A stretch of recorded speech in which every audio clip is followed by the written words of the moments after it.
What's going on, guys? Cole here. So on my last video that I made, I got a question from somebody asking if I would go over my AR-15 setup. I've already done that in a video before, so I'm going to talk about how I set up my AR-15 for home defense.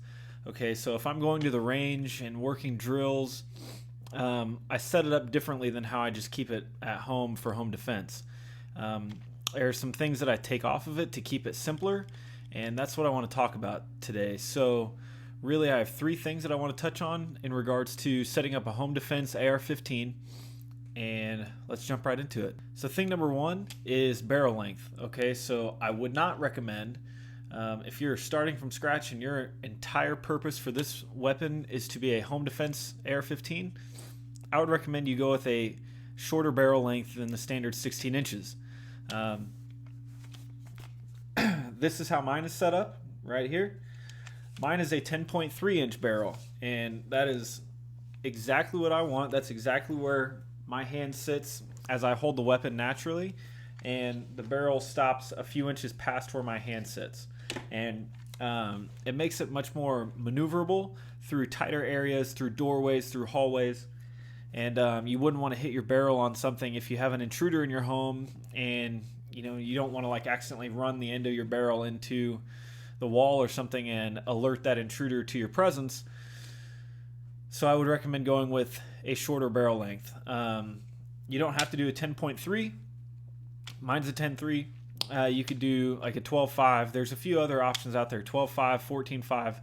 There's a few other options out there. I would just say the only advantage that you get on that barrel length is like the ballistics are improved at distance, obviously, and we're not concerned about distance. Okay, you're going to be a few feet away, maybe a few yards away from this person that's in your house in this hypothetical scenario.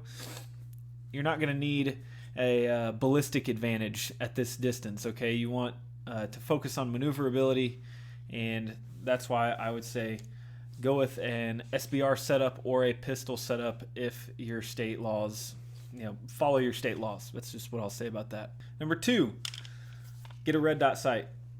I would say skip iron sights, because let's say that this is in the middle of the night, right? And you're probably not going to even acquire your red dot as you look down your red dot sight. In a life or death scenario where you're just trying to fire off rounds, you're probably going to be like point shooting more or less, but you're definitely not going to be looking down iron sights, especially at night. You're not going to be able to see anything, so just skip iron sights. I do have iron sights on this because this is just my all-around weapon setup, and I like to keep them on there.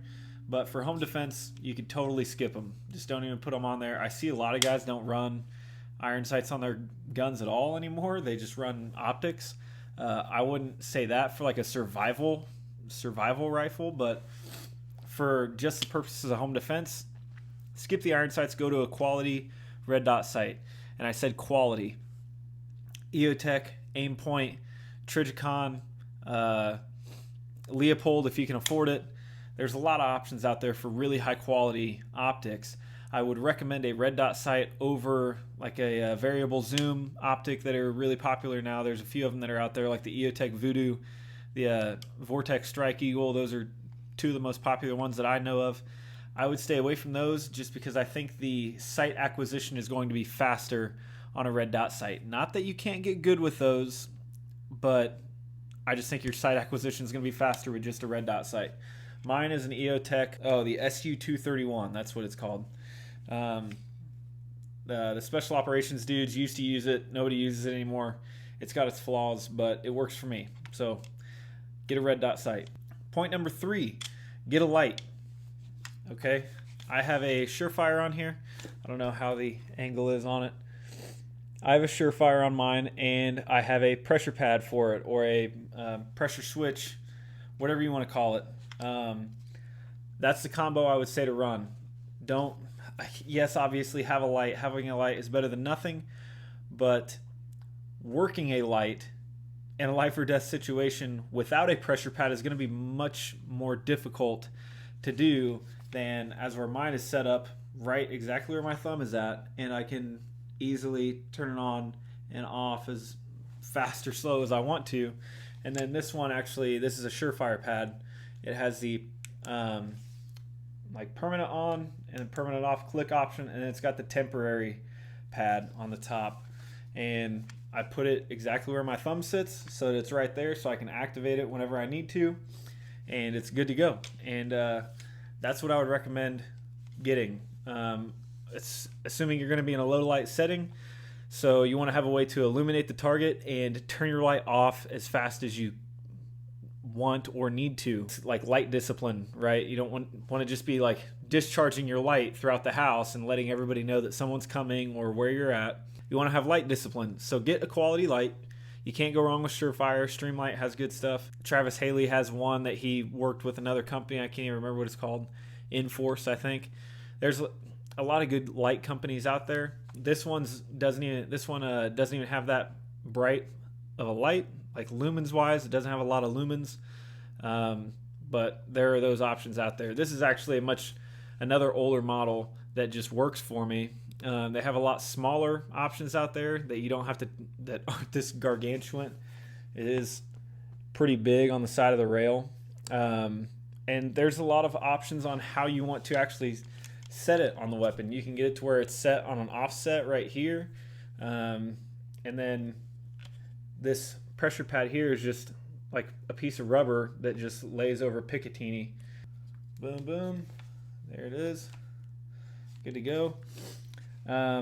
It's real simple, but you want, like, save the money on all the other stuff and get high quality stuff in regards to your optic and your light. Okay, those are really the two big things that you need as far as attachments on your weapon: an optic, a red dot optic, and a light. The things that I take off of this weapon on its standard setup, I usually run a magnifier back here. When I go to the range, I'll run a magnifier on it. EOTech's, I don't remember what the model is, but it's just a throw over magnifier. And then I'll also run a sling on it. And when I'm going to bed at night, typically it just stays like this in my house, but if I was out at the range or something, I'll put all that stuff back on it. And then when I come home, I'll take all that stuff off of it, because this is how I want it set up for home defense. I don't want to have a sling on it when I have an intruder in the house. I don't want the sling to get tangled on anything. I just don't want it to be in the way. It'll just be a hassle. So I take that off. I take the magnifier off because that's just unnecessary weight, and I run it as streamlined as I possibly can. So here it is, my home defense AR-15. And then I also got some questions on how to paint it. That's another thing that my buddy Caleb asked me to go over, is how to paint my stuff. So I'm going to add that clip right now. All right, guys, so we're going to be doing on this magazine that I've already painted once before. We're going to keep it below this point where my thumb is at, because if you paint above that, I notice that it kind of sticks inside the mag well. So we're going to keep it down here, and let's get right into it. The different paints that I'm using, this one, it's kind of a tan color.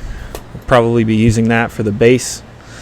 And then we have green one. It's very dark green, but for accenting.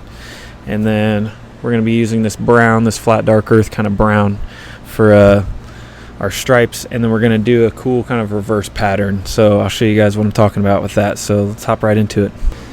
Okay, so hopefully this like AC vent thing isn't taking up or making too much noise, but you're going to want something to paint on, because your wife or girlfriend might get mad if you paint on the concrete.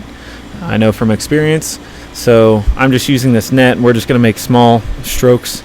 And first we're just going to do a base layer. So the base layer we're going to use is tan, and you're just going to completely coat for your flat base. And that's how you're going to start.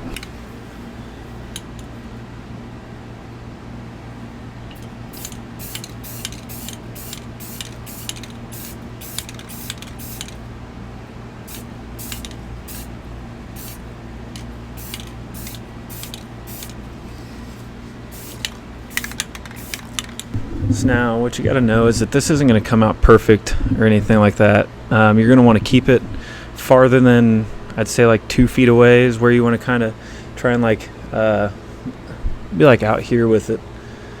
And don't hold down like shh. That's going to it's going to get sticky and it's going to come off and it's not going to look that great. So you want to kind of do it at a distance, small intervals, and just kind of pepper it a little bit until you cover the whole surface area that you're trying to cover, and then let it set and dry.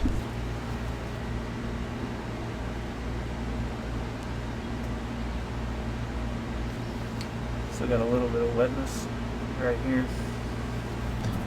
Alright, so we're just going to use the tan and the brown. I'm going to do these stripes on here so that you guys can see what I'm doing. I'm only going to do it on one side, and yes, this is exactly what I did to paint my AR. People rattle can their stuff all the time. It's not a bad way to go. It lasts for a long time, and then it's just really just after time of wear. A lot of the very commonly handled areas like the pistol grip, the actual rail segment, and kind of where you put your face on the buttstock, that part will get worn through, but that's fine. You can always just redo it. But yeah, so I'm going to do stripes with the brown, and then I'm just going to probably just do like one diagonal stripe through it, and then I'll let that dry, and then we'll put the netting over it to give it kind of that textured 3D pattern, and I'll show you how to do kind of that reversed effect. And yeah, so let's do it.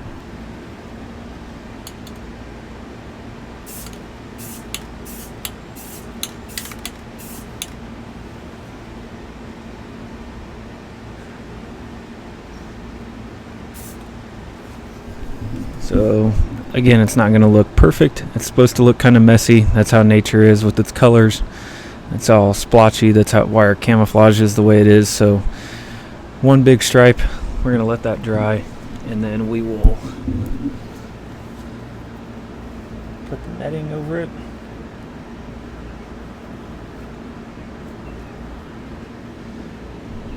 Make it to where it's kind of tight. And then you're just going to do the opposite. So what I'm going to do is I'm going to do tan right here, and then I'm going to do brown over here, and it's going to kind of give it a reverse effect.